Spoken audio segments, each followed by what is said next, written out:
Nairobi, we are the Fashion High Tea. There are crazy fashion events all throughout the year, but this is the go-to fashion event. Because here is where you see Kenyans all glammed up. People go out of their way to actually design dresses for this particular event. So if you want to see how Kenyans have changed, things have really improved, and fashion, by the way, is on a new level. Come to the Fashion High Tea. Let's check out what people are wearing, talk about who designed the clothes, and also what has inspired the style for this event.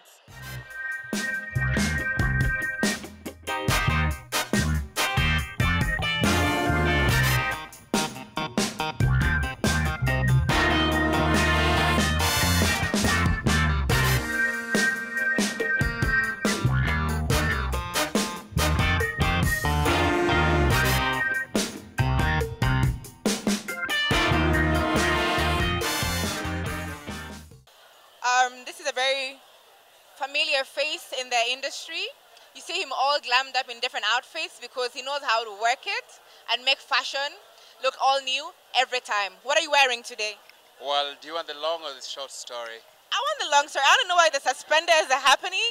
I know why there's a fedora. It looks very nice, but then what inspired this? Well, it took about a bit of time to come up with the look that I have today. But Hourglass 254 did the pants and the hat. So this is tailor-made here? No, it's not really tailor-made. It's actually more of a resale kind of a store. So they sourced and styled it for me. And the hat is also from Hourglass 254. What else? Like, what made you pick the hat as an accessory and then the suspenders? You know, it's very different. It's not your regular shirt and pants and a belt. No, you're doing suspenders and a hat. Yeah. Well, the pants actually come with the suspenders. They actually come at the same thing, so it's easy for you to put it on and just accessorize it. Another thing is, what do you think about your outfit for the kind of event you're attending today? I think it's carefully picked. Yeah, nobody just dresses out for this event. It's carefully picked, well thought after. This is not a kind of event that you just show up to. Yeah. It comes once a year, and everybody else comes here dressed up, and it should look good. I mean, do you feel pressure to stand out?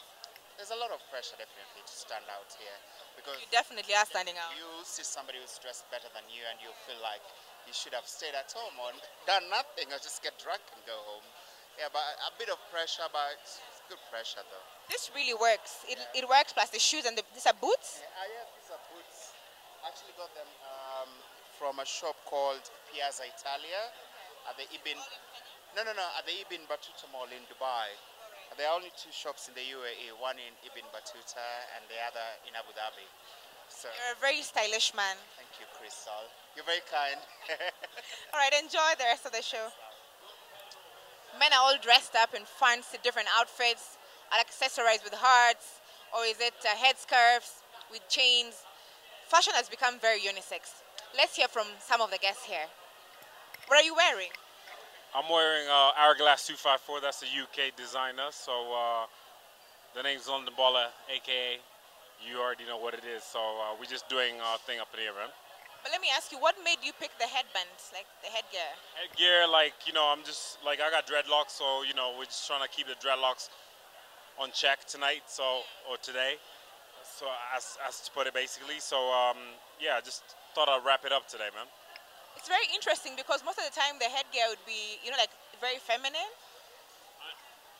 I completely understand that, but maybe obviously from a point of view where it's not exactly African, you know, we explore, you know, male headgear, whatever, you know, it's all good, man. It looks pretty cool, though. It looks pretty cool. And for this kind of event, this is accessory that you thought would even out the jeans look? Of course. Yeah. Yeah. I mean, like, if you look at it, like, you know, the headgear, as you've already noticed, it's the loud thing up in the outfit. So, you know, we try to balance it out with the nice skinny jeans and, you know, great footwear and stuff, you know? Yeah. Thank you very much. Appreciate it.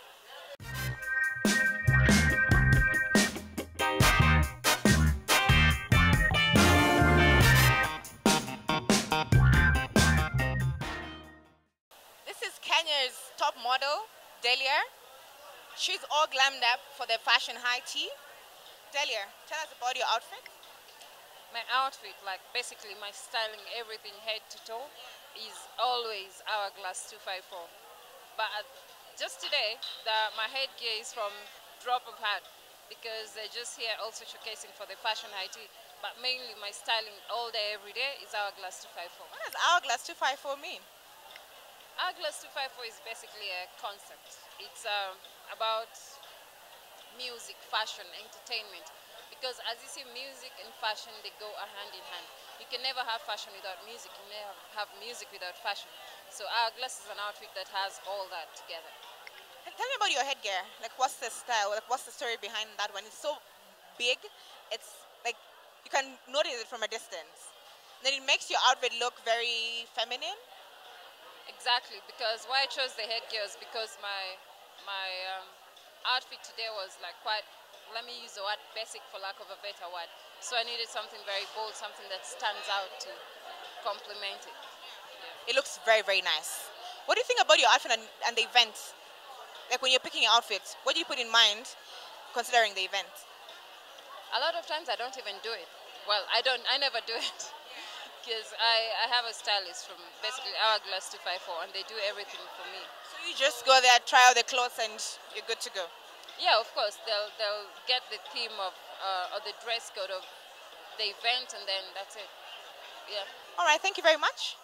Enjoy the rest of the show. So, tell me about what you're wearing in comparison to the event you're attending today.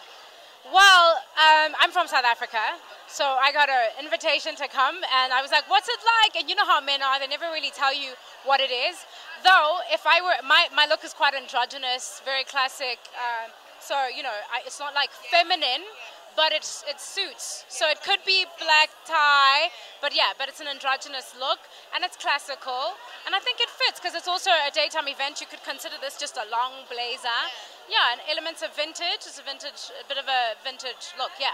So the vintage, the jacket, is what ties the whole look together. Absolutely. Yes. If I show you what's underneath here, you'll see that it can come down or it can go up. Yeah. So ultimately, I've got these like braces, and it crisscrosses at the back. So it's high-waisted dungaree, and I could do basically anything with it. I could take the neck piece off, and it could be super, super simple. Yeah. Even with a vest, and then it goes for... Vest. But this and the shoulder pads and the detail, I guess, ties it all together. Are you more into the vintage style, or you're more into androgynous most of the time? No, I'm generally classical, so it'll be classic cuts. There has to be shape and form, more like Audrey Hepburn, Coco Chanel.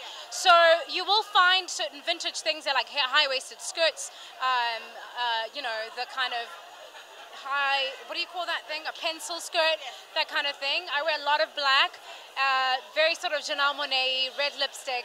Kind of. Are you an artist? Like, okay. I'm a singer-songwriter. Yeah, but my style on stage is completely different. My name's Philani Bubu. Yes. It's my stage name, Philani Bubu, and it's my surname. What kind of music? It's jazzy folk soul, but you can put it under the contemporary soul genre. Yeah. Because your outfit really just, you know, like it makes you stand out from most of the other guys.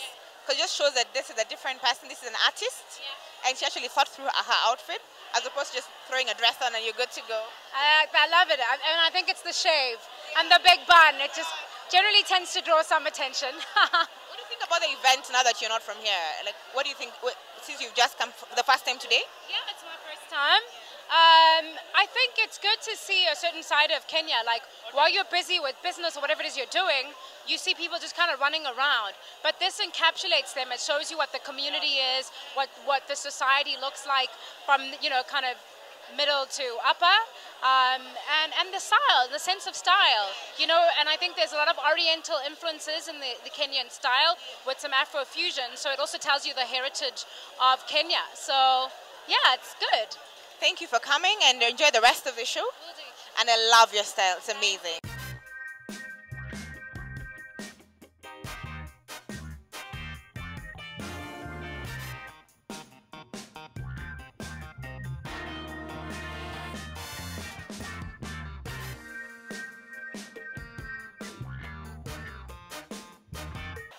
This is the popular Diana Opoti. We all know her from the 100 Days of Fashion campaign.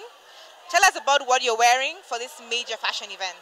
Well, I wanted to wear something very resorty, so I'm wearing an easy dress. It's by an Indian designer, and it's topped by a local brand called Front Row. I'm also wearing handmade artisanal jewelry from Poetic Trends. So, All made in Kenya?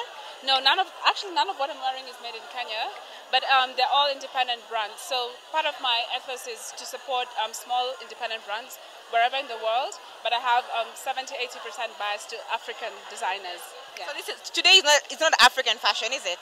Well, not necessarily, but you know, I look at African fashion from two perspectives. There's locally small brands who can enter our market because we've got a very varied clientele, and then I also look at it in terms of what's made on the continent.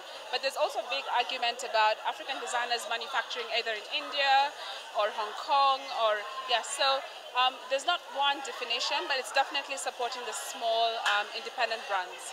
Yes. Your accessories are very pronounced. Is it something intentional that you didn't pick something simpler to like quiet on the outfit? Because it's like they're both, your outfit is loud, your accessories are loud. Yes. Is that intentional? Yeah, it's very intentional. Sometimes you want people to look, and sometimes you want people to look and then look again. Yeah. So that's what I was going for today. So I was going with a very easy silhouette. Yeah. I love how it feels as if I've just tied it around my waist. Then it has a bit of structure because it's a short dress. But I also wanted the jewelry to pop. And so when people look at it again, then you notice the outfit.